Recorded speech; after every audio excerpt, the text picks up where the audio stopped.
Bueno, yo no sé qué tiene este sitio, este parador, que al haber sido un convento, pues a mí me fascina. Si yo no hubiera vivido alguna partícula de mi vida en un convento, no creo que esto me atrajera tanto. Estoy en Santiago de Compostela. Ayer hablaba un poco sobre Heidegger y hoy quiero comentar a propósito de, Rogers, Carl Rogers, el psicólogo humanista que fue sacerdote y luego, bueno, pues se dedicó a la psicología. Por lo visto era un gran apasionado aventurero del mar y estudia pues la biología de los organismos de alguna manera y de cómo estos se tienen que adaptar al ambiente. Hay una cosa en Rogers que siempre, cuando yo era estudiante de psicología, me fascinó, sobre todo que era un filósofo. Y un filósofo, pues, digamos que nada despreciable, porque coge la cultura humanista y entiende que cuando una persona, pues, está en proceso, de que la persona nunca está desarrollada, se coge a sí misma como un organismo vivo y no clausurado o cerrado. Esto me lleva a mí a pensar que cuando habla de que las personas que han conseguido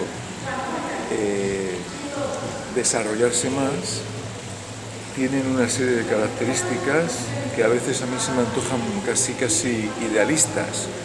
Pero bueno, de alguna manera, pues creo que en cierto sentido, ya luego haré una pequeña crítica, en cierto sentido tiene cierta razón. Por lo siguiente, las características que dice que las personas cuando se desarrollan, consiguen, son como una primera cualidad, dejar de utilizar máscaras, dejar de utilizar esa persona que de alguna manera nos robotiza, nos automatiza y nos hace convertirnos en robots. Ese dejar de usar máscaras significa, o viene a decir, la autenticidad de la que ya Heidegger dio cuenta y tantas otras filosofías. Dejar de usar máscaras significa, pues, aceptarse a uno mismo, dejar de engañar a uno mismo y a los demás. Otra característica muy importante de Rogers en ese proceso de convertirse en persona, que está muy vinculado a la tradición humanista de Maslow y otros como Rollo May, etc., aunque esté más tendente a un cierto psicoanálisis, una cierta psicodinámica terapéutica, sería el de dejar de usar los deberías, el debo que, el tengo que tanto estudió Karen Horney y muy bien desarrolló Albert Ellis. Esos deberías significa abrirse a las pulsiones del propio ego, sin dejar de ser un ser social, colectivo, el interés social, sin dejar de preocuparse por el interés social que Alfred Adler estudia en ese libro, curiosamente, en el interés social. En este sentido, creemos que es muy importante el romper con esas normas tan artificiales y que tanto coartan a la persona, ¿no? Si es que entendemos por persona, pues algo así como nosotros, ¿no? Debo hacer esto y lo otro, ¿no? Que por otra parte, tanto estudió el psicoanálisis porque el superyo es necesario. Ahora, ¿en qué sentido podría ser útil dejar de ser tan seguidor de los debo, tengo, los max? Yo creo que en un cierto sentido muy importante, y es en el sentido siguiente. Cuando la gente utilizamos estos constructos de decir que tengo que hacer una cosa porque la dice pues una norma que de alguna manera podemos pasar de ella, sea por parte de los amigos, por parte del trabajo. Es muy conveniente que en el uso social esto se lleve a efecto, porque si no somos cada vez más, digamos, seguidores de la autoridad. Por eso creo que tengo que casarme, tengo que tener hijos, tengo que ser un ser exitoso, valioso, que sea rentable. Me parece que son lo más, digamos, desaconsejable. Otra, y no menos importante, cualidad de una persona que se hace a sí misma es la de ser espontáneo. Y en esto sí creo que es muy conveniente dejar de ser tan mecánico. Creo que es muy importante ser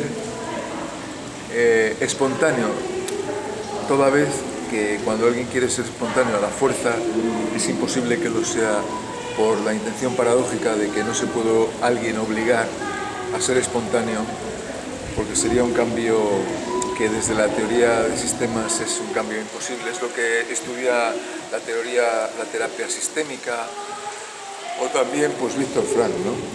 La intención paradójica. Cuando alguien se trata de hacer de algo que es natural algo forzoso, pues va a tener problemas. Por eso la espontaneidad nos lleva a considerarlo como un resultado más bien de lo antecedente, es decir, de que cuando uno deja de usar máscaras, cuando uno es más compasivo, cuando uno tiene menos debería, menos tendría, pues aparece en principio esa espontaneidad. Espontaneidad que siempre estará regulada por el colectivo, a no ser que seamos psicópatas. Pero sí creo que es muy aconsejable el buscar esa espontaneidad que se encuentra en uno mismo, porque remite siempre a la autenticidad. Es decir, espontaneidad significa que no hay que estar siempre pensando en el qué dirán, en el se dice, se hace, impersonal, sino que casi como que nos antoja como el resultado de un trabajo antecedente, y es el de haberse hecho un hueco en el mundo, un lugar en el mundo. Esa espontaneidad es muy propia de los niños y en cierto sentido es muy valiosa, puesto que cuando es madura significa dejar de estar tan atrapado por el personaje, por un personaje tan fraudulento, ¿no? Cuando alguien se engaña a sí mismo, el autoengaño de Sartre, etc. Cuando alguien dice que le apetece lo que realmente le apetece y no lo que quiere oír el oyente, ¿no? El escuche. Entonces, pues decir que Rogers es un autor muy interesante, sobre todo porque busca los valores humanistas, de filantropía, de interés social, etc. ¿Qué le podríamos, sin embargo, decir desde el conductismo, por ejemplo, ¿no? Desde una filosofía conductista, desde una filosofía de la ciencia de la conducta? Decir primero que todo lo que dice Rogers suena muy bien al oído, pero el problema está en si las contingencias, es decir, el momento concreto, el contexto, nos permiten realmente vehiculizar, viabilizar todas esas ideas tan bellamente expresadas. A veces no podemos ser espontáneos, a veces tendremos que hacer lo que se dice, a veces tenemos que someternos a unas normas, a una normativa, evidentemente. En cualquier caso, el conductismo, ya que Rogers y Skinner fueron amigos, pero siempre se llevaron académicamente, pues digamos, estaban en las antípodas, podemos decir que desde el conductismo hemos de hacer una lectura en cada contexto muy pormenorizada tras una evaluación conductual. Una persona muy sociable, muy auténtica, si está en un contexto hostil, digamos, de personas, etcétera, tiene que poner toda la argucia, toda la conducta al servicio de un fin, que es, entre otras cosas, mantener su conatus, su vida.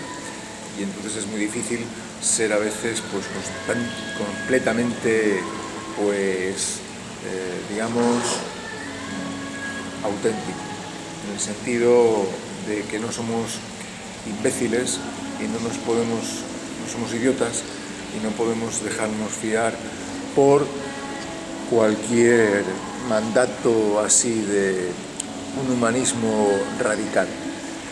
Y desde aquí, desde este parador tan chulo, pues de felicitar aún, si seguimos vivos, a los que lo estemos, y nada más.